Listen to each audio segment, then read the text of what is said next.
আসসালামু আলাইকুম। আজকে একটা নিউজ আসলো যে ভারতীয়দের জন্য বাংলাদেশে ভিসা বন্ধ। বাংলা ট্রিবিউনের একটি নিউজ, ভারতীয়দের জন্য বাংলাদেশের অনেক ভারতীয়দের যে বাংলাদেশে ভিসা দেওয়া হচ্ছে না।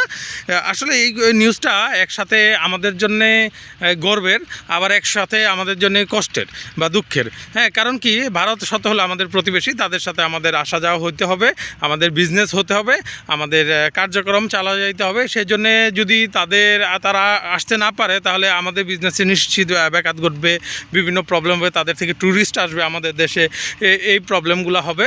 তো যদি তারা না আসতে পারে, আমরাই এই দিক দিয়ে ক্ষতিগ্রস্ত হব।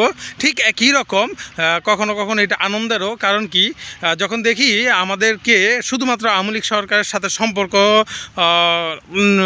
কারণে বা তাদের স্বার্থের জন্য আমাদের দেশের মানুষের ভিসা বন্ধ করে দেয় এই ভারত সরকার, যখন দেখি যে তার উল্টা বা বিপরীতে বাংলাদেশ অ্যাকশন নেয়, তখন কিন্তু একরকম ভালোই লাগে যে না, ভারত যা অন্যায় করছে সেই অন্যায়ের প্রতিবাদ বাংলাদেশ করে দিচ্ছে এবং শক্তভাবে করে দিচ্ছে। তবে আমি ভারত সরকারকে অনুরোধ করব যে প্লিজ আপনারা এই আওয়ামী লীগ সরকারের চোখে আর বাংলাদেশকে দেখা বন্ধ করুন। আপনারা, বাংলাদেশ একটা প্রতিবেশী দেশ, আপনারা যেমন একটা ইন্ডিপেন্ডেন্ট কান্ট্রি, বাংলাদেশ একটা ইন্ডিপেন্ডেন্ট কান্ট্রি, বাংলাদেশকে বাংলাদেশের মতো করে দেখেন। বাংলাদেশ একটা আপনার প্রতিবেশী, ওইভাবে দেখেন, তাহলে ইনশাল্লাহ বাংলাদেশ থেকে আপনারা বিজনেস করতে পারবেন, আমরা আপনাদের সাথে থেকে বিজনেস করতে পারবো সমতার ভিত্তিতে। আওয়ামী লীগ সরকারের সময় যখন দেখেছি আমরা যে বেশিরভাগ সুবিধাগুলো আপনারা নিয়ে নিতেন, ক্রিমগুলো আপনারা খেতেন, আমরা কিছুই পেতাম না। ওই ধরনের চিন্তা ভাবনা থেকে ছেড়ে আসুন, তাহলে ইনশাল্লাহ বাংলাদেশ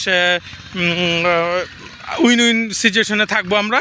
আপনিও আপনাদের সাথে বিজনেস করেন, আপনি আপনার সুবিধা নিয়ে যান, আমরাও আমাদের বিজনেস করব, আমরা আমাদের সুবিধা নিয়ে যাব। আপনাদের থেকে যা নেওয়া যায় আমরা তা নিব, আমাদের দেশে থেকে যা নেওয়া যায় আপনি তা নেবেন। উইন উইন সিচুয়েশনে দুইজনেই থাকবে, দুইটা দেশই থাকবে। শুধুমাত্র আওয়ামী লীগ সরকারের সাথে সুন্দর সম্পর্কের কারণে বাংলাদেশের সাথে সম্পর্ক নষ্ট করবেন না, কারণ আপনারা ভালোভাবে জানেন যে বাংলাদেশে কী পরিমাণ বিজনেস আপনারা করেছিলেন বা করতেছেন বা করার সুযোগ আছে আপনাদের। তো শুধুমাত্র বড় ভাই হওয়ার চিন্তাভাবনা, এই ধরনের চিন্তাভাবনা করা উচিত না। হ্যাঁ, নিজের ব্যাপারটা আসলে বোঝা উচিত যে ক্ষতি কিভাবে হচ্ছে। আওয়ামী লীগ সরকার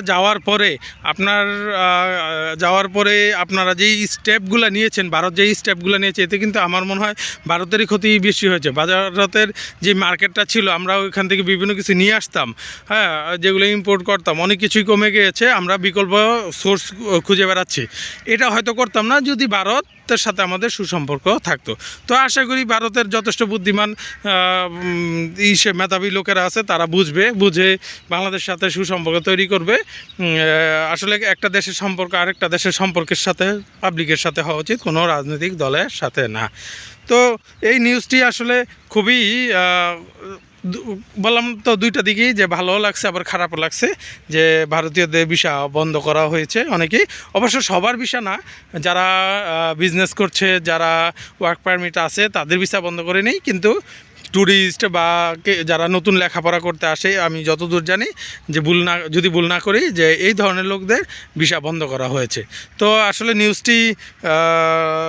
নিউজটি কতটুকু বাংলাদেশের জন্য ভালো হবে সেটা সময় বলে দিবে। ইনশাল্লাহ সামনে আমরা দেখতে পাবো। ঠিক আছে, যারা আমার ভিডিওটি দেখেছেন, আসসালামু আলাইকুম।